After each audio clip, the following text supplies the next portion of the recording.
I thought it would be a simple test, a silly way to confirm my suspicions without confronting him directly. I never imagined it would end the way it did, with blood on the floor and the echoes of shattered trust lingering in the air. But let me start from the beginning. It was my idea to ask Ellie, my best friend, to flirt with Dan. We'd been friends since college, and she'd always had a way of getting a rise out of people. I trusted her, and more importantly, I needed to know if I could still trust him.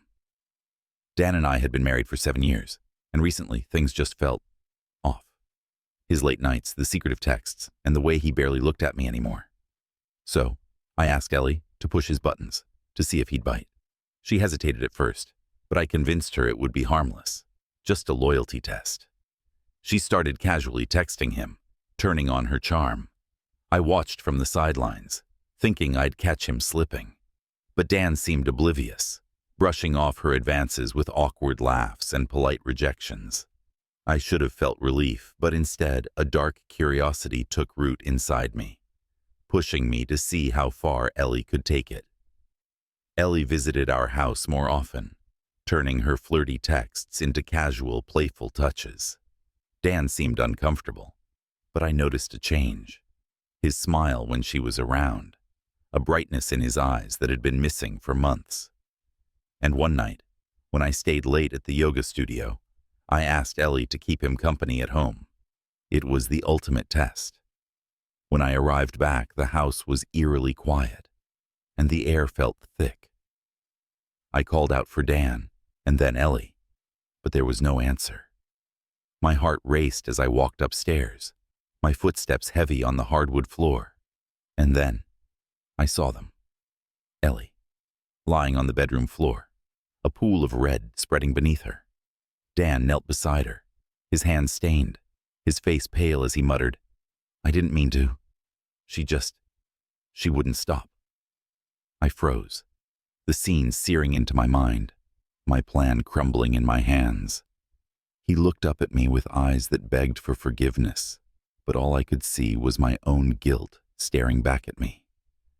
I never imagined it would go this far, that my own jealousy, my own games, would lead to this. Now, all I hear are the sirens in the distance, coming to take away what's left of the life we had. The sirens got louder, piercing through the night like a blade, and I found myself frozen in place, staring at the scene before me. Ellie lay so still, her chest barely rising. Dan's hands trembled as he tried to press down on the wound, blood smearing his palms, his breathing ragged and desperate. "Call an ambulance, Maddie, please," he shouted, snapping me out of my daze. My hands shook as I fumbled for my phone, dialing the emergency number. I mumbled something to the operator, my voice barely above a whisper. All I could think about was how I'd set this whole thing in motion, how I'd turned Ellie into a pawn in my game.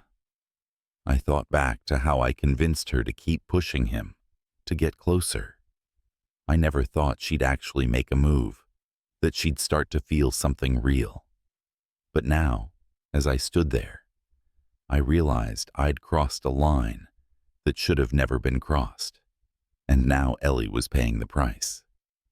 The police arrived first, their blue lights painting the front of our house in pulses of cold light. The officers rushed in, one of them pulling me aside while the others focused on Dan and Ellie. I stammered through my version of events, leaving out the part where I had orchestrated it all. Dan kept insisting that it had been an accident, that he was just trying to push her away when she slipped. His voice broke as he described how she fell, hitting her head on the edge of the dresser. But I could see the doubt in the officer's eyes. They took us both to the station, separating us into different rooms. I sat on the cold metal chair, my thoughts spinning. What was I supposed to say? That I'd turned my best friend into bait to catch my husband cheating? That I'd driven Ellie to flirt with him, to touch him, to get under his skin? It sounded insane. But if I told the truth, I'd lose everything. Dan would hate me. Ellie's family would never forgive me. I'd be the villain in my own story. Hours passed before they finally let me see Dan again. He looked broken, his face hollow, eyes red from crying. He reached out for my hand, but I couldn't bring myself to take it.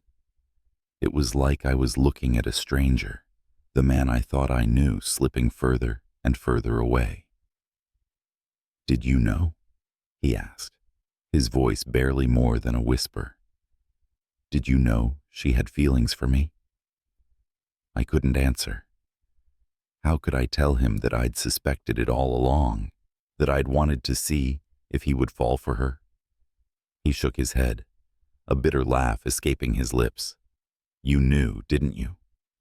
You wanted to trap me, but you trapped us all." Before I could respond, the detective walked in, her face set in a grim expression. "Mr. Roberts, Mrs. Roberts, we need you to come with us.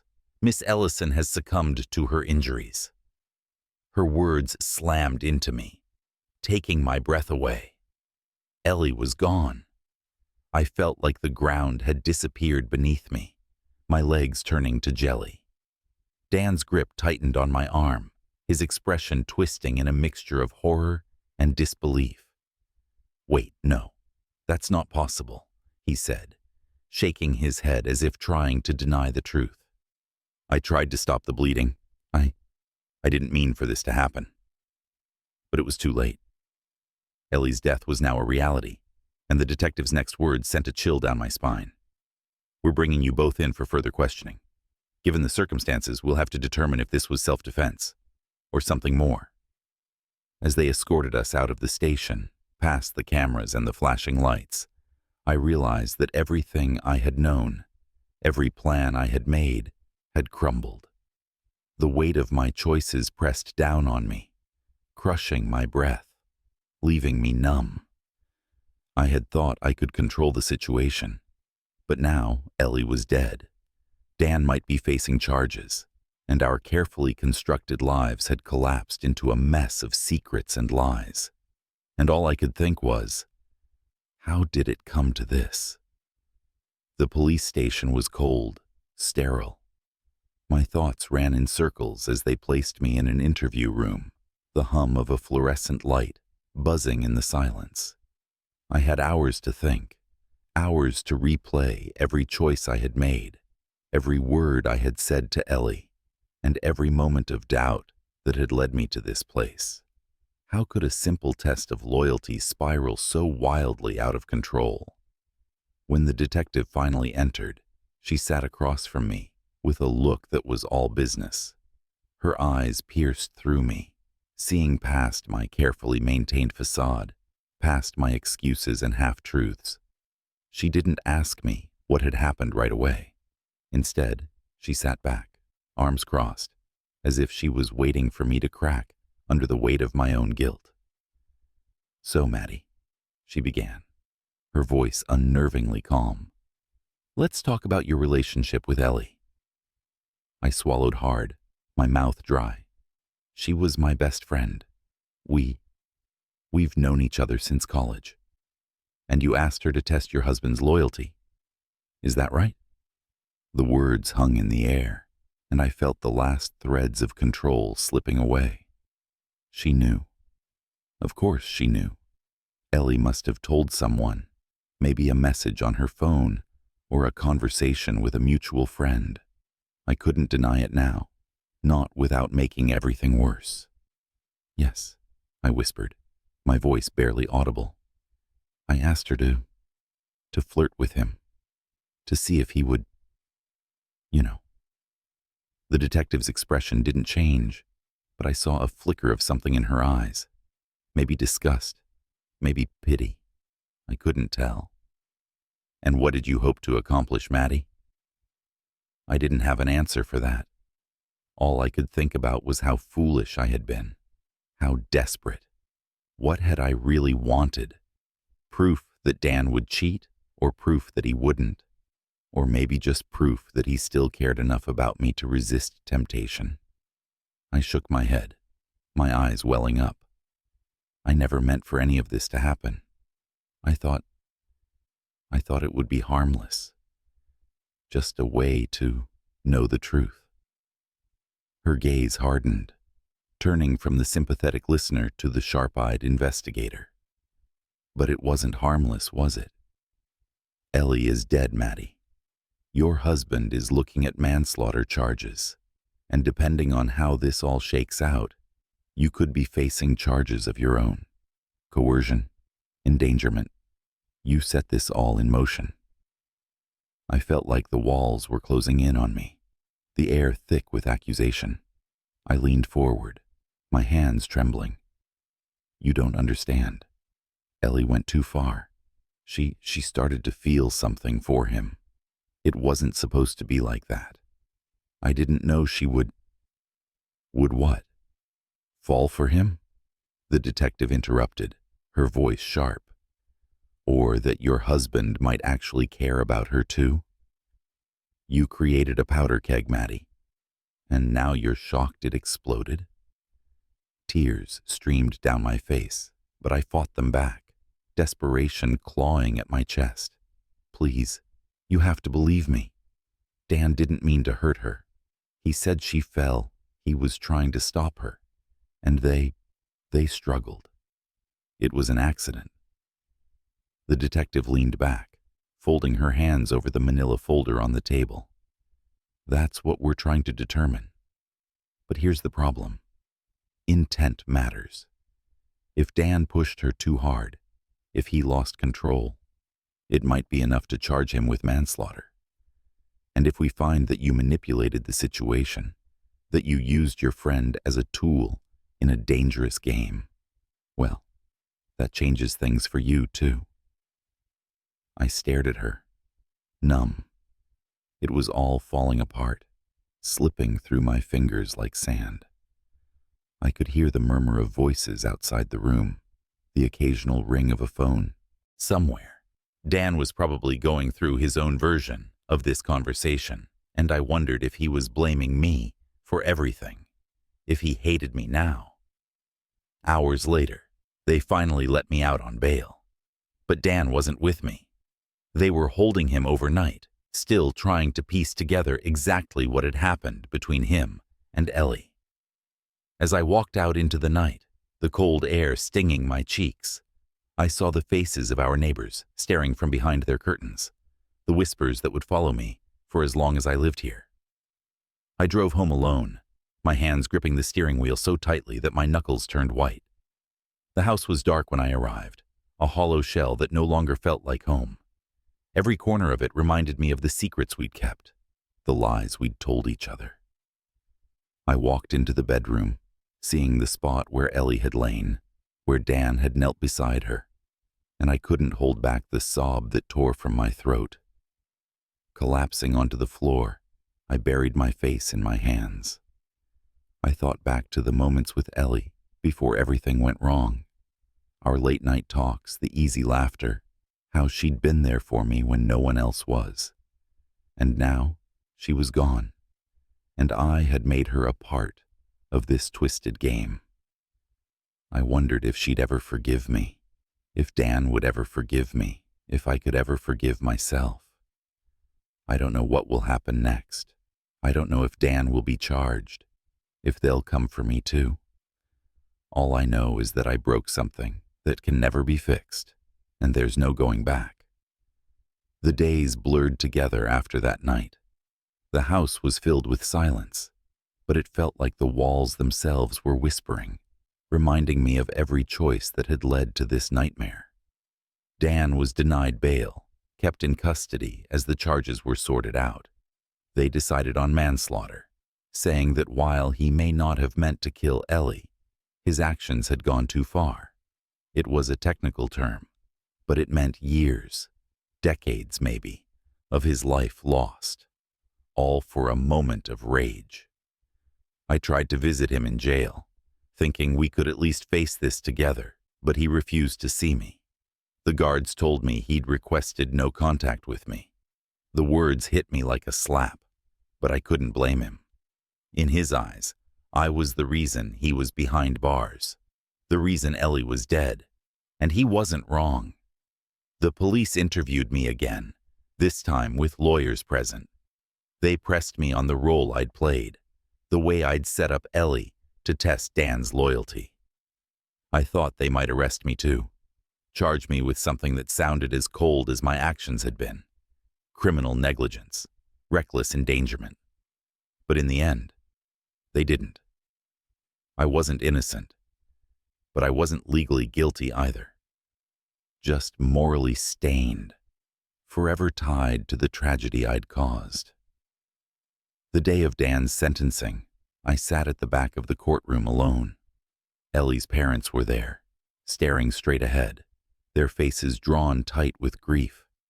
I had considered going up to them, telling them how sorry I was, but I couldn't find the courage. What could I say that would make a difference? I could feel their hate radiating toward me, and I knew they'd never see me as anything but the woman who'd played games with their daughter's life. Dan took the stand to speak before the sentence was read, and for a moment, I thought he might look at me. But he kept his eyes fixed on the judge, his voice steady but hollow, as he described how deeply he regretted what had happened. He admitted to the struggle with Ellie, to the moment when he'd pushed her harder than he meant to, trying to get her out of the house. He confessed to the rage he'd felt, but not before the confusion that had swept over him when she kissed him, trying to convince him to leave me. It had all been too much, too fast, and then it had all gone so wrong. When the judge handed down the sentence, 15 years with the possibility of parole after 10, Dan didn't flinch. I felt like the floor beneath me had opened up, swallowing my breath. 10 years. It sounded like a lifetime.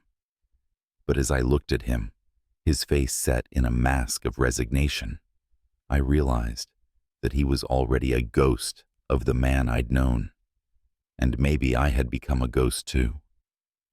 After the sentencing, I walked out into the courthouse parking lot, the wind cutting through my thin coat.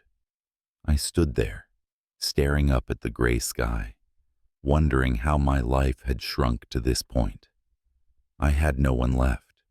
Not Dan, not Ellie, not even the person I used to be before the jealousy took hold. The whispers of the town would follow me wherever I went, but the silence inside my own mind was louder.